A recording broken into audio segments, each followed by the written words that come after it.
Hello everyone, hope you all are fine and taking care of yourselves. Welcome back to the English literature classes of class 3rd. Student, in the previous video, we have completed the explanation of the poem At Sea in the House and we have done the bookwork as well. Now today I am going to give you the question answers. Okay?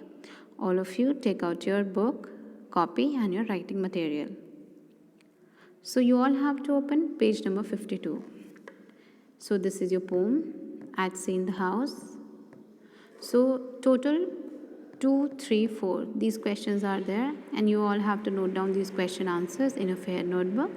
So I'm reading with the first question first. Read these lines and answer the question that follow. So you have to read these 3 lines which are related to the poem. The dining table makes a boat and I climb on there by the way of rocking chair. Okay. So reference to these lines, you all have to answer these questions. Question number A, B and C. Question number A, onto what does the speaker climb? Question number B, what do you think the speaker uses a rocking chair? Question number C, where does the speaker imagine the boat will go? So here I have written the answers.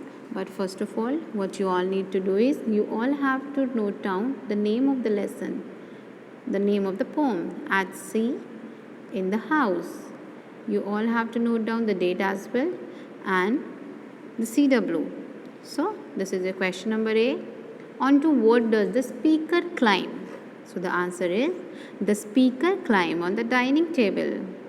Why does the speaker climb on the dining table? Just because the speaker was imagining the dining table as the boat. Right? I hope you all have remembered the poem. Now question number B. Why do you think the speaker uses a rocking chair? So why do you think, student? I told you in the poem also, the dining table is too high for the child. Child is small in size, so the dining table is too high for a child. So therefore, the speaker first climb on the rocking chair. Rocking chair is a type of moving chair.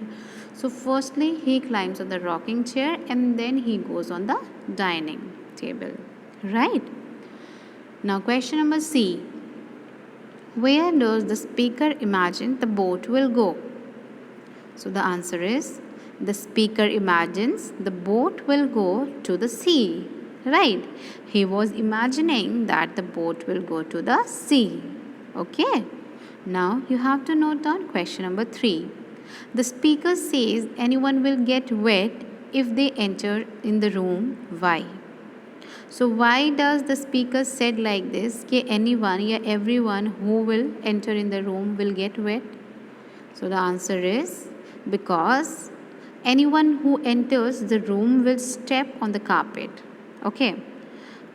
Anyone who will enter in the room and who will open the door will step on the carpet first. Okay. So in the imagination of the speaker, the carpet is the sea.